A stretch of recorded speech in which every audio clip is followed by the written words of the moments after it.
Mes amis, bonsoir, c'est Monsieur Mescli, bienvenue pour cette nouvelle vidéo. Alors, on se retrouve pour la suite des vidéos anecdotes. Ça fait un mois que la première partie est sortie, mais la première partie était spéciale collège. J'avais envie de parler de ça. Là, ça va être des anecdotes un petit peu plus perso, mais qui sont très drôles aussi, ne vous inquiétez pas. Si jamais j'ai d'autres anecdotes qui me viennent dans ma tête, je vous les dirai par la suite. Ok, donc on commence avec la première anecdote, c'est parti.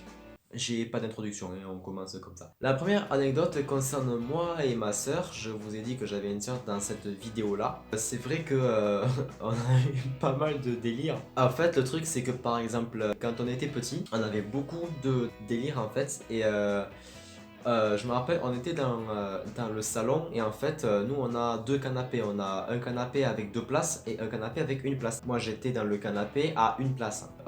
C'était le matin, on venait de se lever, on était tout petit. Et en fait, on a eu un délire, je sais pas pourquoi, mais on s'est mis à parler de bouffe. Et en fait, on a commencé à parler de gâteaux. Je sais pas pourquoi on parlait de cuisine, hein, je vous jure qu'on sait pas pourquoi. Et en fait, moi, genre, elle a voulu me faire une blague. Et en fait, le truc, c'est que elle a comparé ma tête avec un gros gâteau. Alors, du coup, elle m'a pris la tête comme ça. Elle a voulu faire semblant de me mordre. Et en fait, le truc, c'est qu'elle a fait un peu trop vite. Alors, du coup, j'ai senti des marques de dents se poser sur mon crâne. Et ça m'a fait une douleur, mais de chien.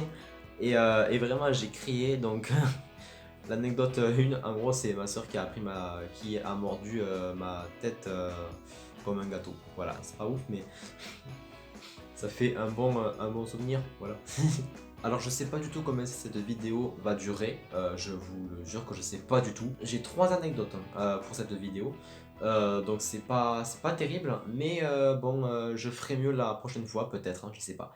Donc la deuxième anecdote, c'est une anecdote qui me fait bien rire. J'étais au téléphone avec ma copine et en fait le truc c'est que à partir de 21h la connexion elle est pourrie quoi. Et donc en fait du coup pour que j'ai internet il faut que je me connecte avec la connexion extérieure donc de dehors. Et en fait le truc donc j'appelais ma copine sur Messenger et en fait le truc c'est qu'on faisait un appel vidéo et en gros je lui disais que il y avait de potentielles chances que moi ma mère et ma soeur on parte voir le concert de Amel Bent. Mais au final on ne l'a pas vu puisque il a plu. Du coup voilà. J'ai joué le gros bâtard. Quand elle parle alors que je suis en connexion extérieure, et ben ça grésille de fou tu vois. Genre la qualité elle est pas bonne et le son ça grésille beaucoup. Et du coup vu que ça grésille et donc j'ai pas compris ce qu'elle m'a dit et en fait elle a voulu jouer un peu la fille romantique et en fait j'ai tout cassé quoi. En gros ça s'est passé comme ça. Bon écoute voilà, je suis contente que tu ailles voir le concert de Ahmed Benz. Amuse-toi bien et surtout pense à moi. Quand alors voilà, c'est vrai que j'étais un salaud. En fait j'ai dit quand parce qu'en fait je voulais pas dire quand, je voulais dire oui. Mais le problème c'est que j'avais, je sais pas pourquoi, mais j'avais ce mot quand qui était là sur le bout de ma langue. Et du coup je me suis dit bah écoute vas-y sors-le, hein, voilà, comme ça au moins tu le dis et tu diras oui après.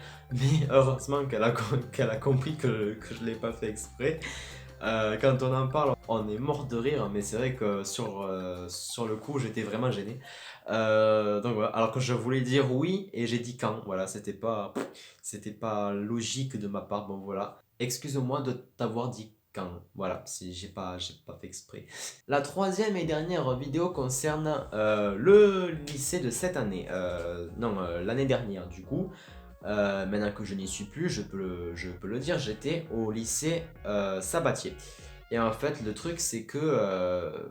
Alors, déjà, ça ne s'est pas du tout bien passé, mais ça, j'en parlerai dans une future vidéo. Voilà. Mais il m'est arrivé une douille qui m'a vraiment saoulé, tu vois. En fait, quand tu vas à la cantine, tu dois avoir une petite. Bon, je vais montrer ça. Une petite carte de cantine. Voilà. Ce genre de truc où tu rentres dans la cantine et tu fais scanner. Attends, je marque ça, par contre de publicité. Voilà, je marque. Enfin, tu fais scanner ce petit grille là. Et du coup, une fois que ta carte est validée, tu peux te servir. Et en fait, le truc, ce qui m'est arrivé en fait, c'est que quand tu as oublié ou perdu la carte de cantine, il faut que tu partes dans le bâtiment là où il y a tous les bureaux, le proviseur et tout ça. Et également la personne qui s'occupe de te donner un papier pour dire que t'as pas pris la carte.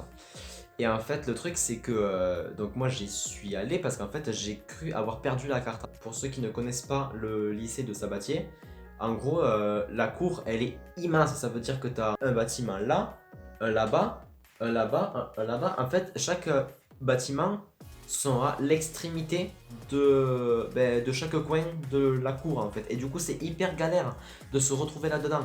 Et du coup, enfin, non, c'est pas galère mais c'est long et quand tu marches pour aller à l'autre bout, c'est hyper chiant, tu vois. Et en fait, le truc, c'est que, donc si vous voulez, donc moi je marche tranquille et tout, je vais voir la vie scolaire et du coup, je leur dis voilà, j'ai perdu ma carte de cantine. La vie scolaire me dit d'aller au rez-de-chaussée du bâtiment C, soi-disant parce que c'est là-bas que on récupère les cartes perdues, en gros. Donc moi j'y vais et là je vois des personnes d'entretien qui me disent mais tu vas où? Et je dis ben je cherche le responsable des cartes perdues. On dirait trop un film genre fantastique tu sais, alors que c'est des putains de cartes de merde. Et en fait le truc, donc là le mec d'entretien il me dit ah non mais en fait non c'est pas là, c'est à l'intendance. Ah. Donc du coup, rebelote, je fais le sens inverse pour partir vers là-bas. Je vais à l'intendance et là on me dit que bien sûr payer une carte de cantine, non pour faire remplacer une carte de cantine, ben, ça coûte 5 euros. Et je peux vous dire que 5 euros pour une petite carte comme ça, c'est super cher. Donc du coup, quand tu dois payer 5 balles pour une petite crotte comme ça, forcément, ça te fout les boules. Donc moi, du coup, ben, pendant quelques jours, j'ai pris un papier pour justifier l'absence de ma carte. Et après, donc quelques jours après, je l'ai faite remplacer. Donc j'ai payé 5 euros de ma tirelire. Et donc en fait, donc j'utilise cette carte et quand je retourne à la vie scolaire, en fait si tu veux c'est au moment où j'annonce que j'ai perdu la carte et au moment où je l'ai payé, les surveillants se sont remplacés. Mais excuse-moi, mais même si c'est pas ton service l'après-midi, en tant que surveillant, peu importe ce qui se passe, tu es obligé de faire circuler l'information. C'est dans ton travail de surveillant quoi, tu vois, c'est obligé. Et bien eux non. Et en fait je dis ça parce que quand je suis revenu, parce que j'avais un rendez-vous je crois, il y a une pionne, elle me voit, elle me fait ah mais c'est bien toi Guillaume là qui a perdu sa carte de cantine. Alors moi du coup j'ai dit ben oui j'en ai payé une autre. Ah ben c'est dommage parce qu'on a retrouvé l'ancienne. Ça veut dire que j'ai traversé toute la cour, tous les angles de la cour pour rien, que j'ai payé 5 balles pour une mini carte dégueu comme ça tu vois. Pour rien, vraiment pour rien. Et moi ça m'a énervé parce que ben, moi j'ai dit ben ouais mais en fait là j'en ai payé une autre. Et la meuf elle ose me dire ah oui mais ah ben il fallait venir nous le dire. C'était des anecdotes que j'avais envie de vous partager, voilà, qui me font bien marrer. Merci d'avoir regardé cette vidéo jusqu'au bout. N'hésitez pas à me suivre sur Instagram si ce n'est pas déjà fait, à me suivre également sur Discord, le lien est en description. Très important. Et évidemment, abonnez-vous à la chaîne, mettez votre plus gros pouce bleu si vous aimez les anecdotes. Et voilà. Je prépare aussi, je vais vous dire, je prépare aussi un nouveau contenu. Voilà. Un nouveau concept pour la chaîne. J'espère que ça vous plaira, je ne vous en dis pas plus. Peut-être dans un prochain truc à vous dire 10, truc à vous dire 10 devrait arriver, je pense. Évidemment, abonnez-vous aussi à la chaîne secondaire, partagez uniquement avec Dragonfight. Je vous dis à très bientôt pour de nouvelles vidéos et ciao tout le monde.